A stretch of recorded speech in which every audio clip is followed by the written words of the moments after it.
It started like any other Friday, calm, ordinary, uneventful.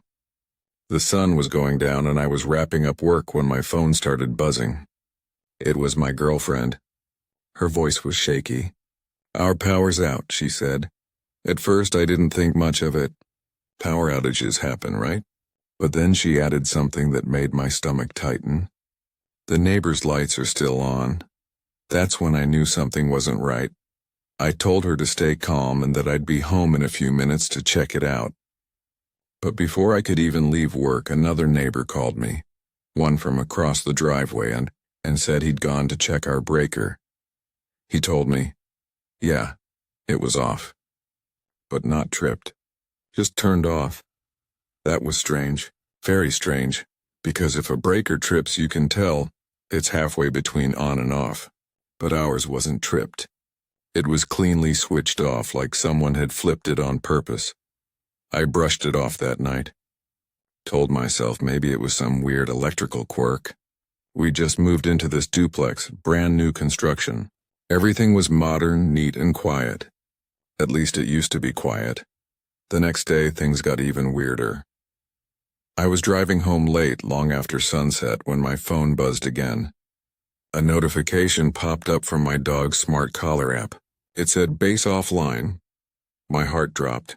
That only happens when the Wi-Fi goes out, or the power does. I pulled into the driveway and looked at our windows. Pitch black. No lights, no hum from the AC, nothing. That same sinking feeling came back. Something was definitely wrong. I walked straight to the meter box on the side of the duplex. Now for context, there's a dual panel there. One side for our apartment, one side for the neighbors. It's on his side of the property, right next to his fence, in a spot nobody else ever goes. I opened the box and froze. Our main breaker was off. Again. Not tripped, not damaged, just flipped down, and I knew. This wasn't an accident. Someone had walked over here, opened our box, and turned off our power again. I felt my heartbeat in my ears. I turned it back on. The house lit up again like nothing had happened. But now I was angry. This wasn't some power issue. This was deliberate, and there was only one person who could have done it. The guy who lived next door. This man, let's just call him Rick, and was the kind of neighbor everyone wishes they never had. Loud, nosy, always watching. He'd complain about where people parked, who left lights on, or even who mowed their lawn first. And since the meter box was on his side, nobody else could have gotten to it. So I decided to lock it. I walked back with a small padlock, slipped it through the latch, and clicked it shut. Finally, some peace of mind. I remember thinking, let's see him try that again. I wasn't even inside for 5 minutes when I heard it. Bang, bang, bang. Someone pounding on our front door like they were about to break it down. I opened it, and there he was. Rick, his face was red, eyes bulging with anger. He snapped, "Hey, what are you doing over on my property?" For a second I didn't even know what to say. Then it hit me. Wait, how did he know I'd been over there? I hadn't told anyone. Nobody saw me unless he'd gone there himself. Unless he'd tried to turn off my power again and found the lock I'd just put on. That's when I realized his anger wasn't about trespassing. It was about control. He was mad because he couldn't mess with us anymore. I took a deep breath and answered calmly, "Oh yeah, our power was turned off again. I just turned it back on." He blinked, his jaw tightening. "Oh yeah, there's been some power issues here lately," he said, pretending to act casual. I looked him straight in the eye. No, it was off. Not tripped. It was switched off by a person. His face changed instantly, like I just called him out and without saying his name. His voice started rising. He began shouting nonsense about his property, electric rights, and how I was messing with his stuff. I just stood there silent. He was losing control completely. Finally, I said, "Look, man, I'm not doing this right now," and I shut the door. Behind it, I could still hear him yelling, cursing, stomping around. I walked into the living room. My girlfriend was sitting on the couch, wide-eyed. She whispered, "What's wrong with him?" I didn't even know how to answer. All I knew was, this wasn't over. About 10 minutes later, we heard something that made us both freeze. Police sirens. The flashing blue lights filled our living room through the window blinds. We stepped outside and I couldn't believe what I was seeing. Rick Yamler, my neighbor, and had called the police. On us. He was standing on his lawn, pacing, shouting, waving his arms. From the sound of it, he was accusing me of trespassing and tampering with his property, even though the box was clearly labeled for both apartments. The officers walked over to talk to me. I explained everything. The power cuts, the breaker being switched off twice, the padlock, the confrontation. They listened calmly, nodding as I spoke. Then one of them sighed and said quietly, "Yeah, we've been here before. This guy's a piece of work. Calls us over nonsense all the time." I could see the neighbors still yelling in the background, getting louder, redder, more hysterical. The officers shook their heads. "Just stay inside," one of them told me. "We'll handle it." I closed the door and peeked through the blinds as they went back to talk to him. The sound of yelling didn't stop. If anything, it got worse. He was screaming at the cops and the ones he had called. It was unreal. Inside, my girlfriend whispered, "What's he trying to do?" I said quietly, "He wants control. But now that he's lost it, he's losing his mind." We stood there for a while, just listening. The voices outside kept rising and falling. The police radio crackled. Then for a few seconds, silence, but deep down I had this feeling this wasn't the end. Something else was about to happen, something big. Because when someone's rage burns that hot, it never ends quietly. And I was right. That night was far from over. And the next sound we heard outside, it wasn't a police siren, it was an ambulance. The sirens outside grew louder, but this time they weren't blue and red. They were red and white, an ambulance. At first I thought maybe the police had called it for someone else nearby. But when the flashing light stopped right in front of his house, I froze. I looked out through the blinds, and there it was. The paramedics rushing toward my neighbor's front door.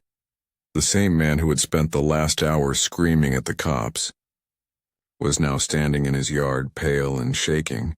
I couldn't hear every word, but the chaos was loud enough to feel.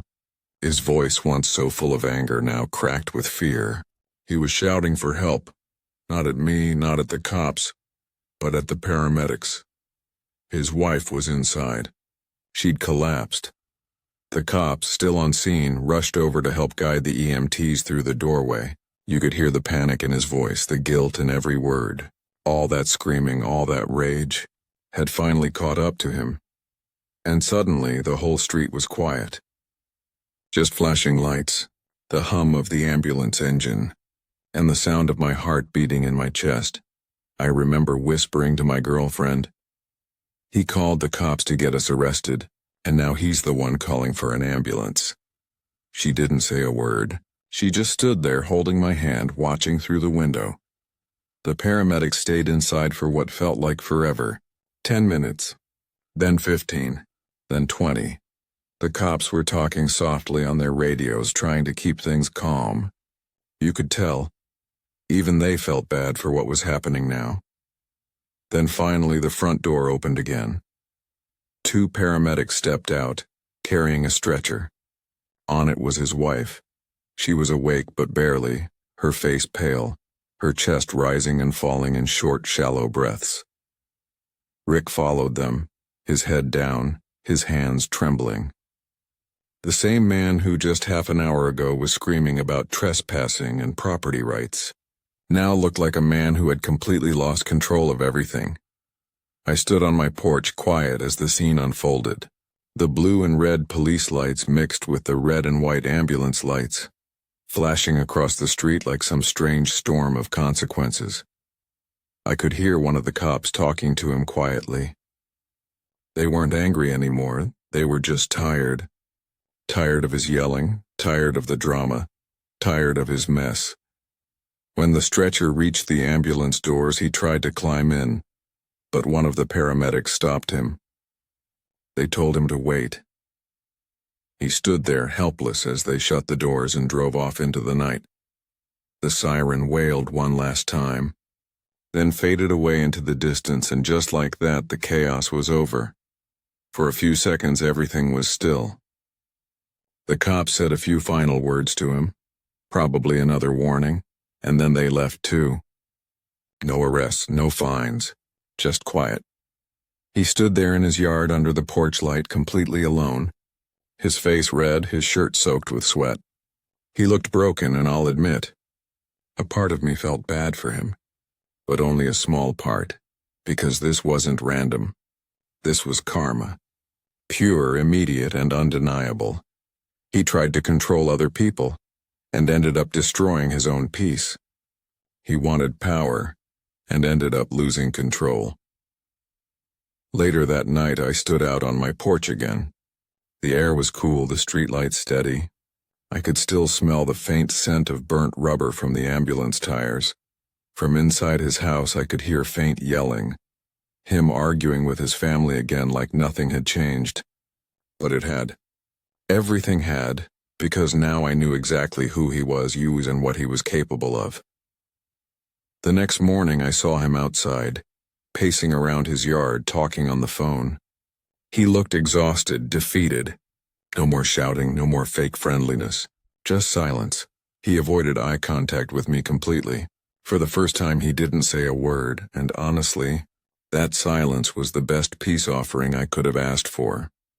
I remember sitting on the porch later that day, drinking coffee, thinking about how fast everything had turned. Less than 24 hours earlier, he was trying to get me arrested. Now he was the one people pitied.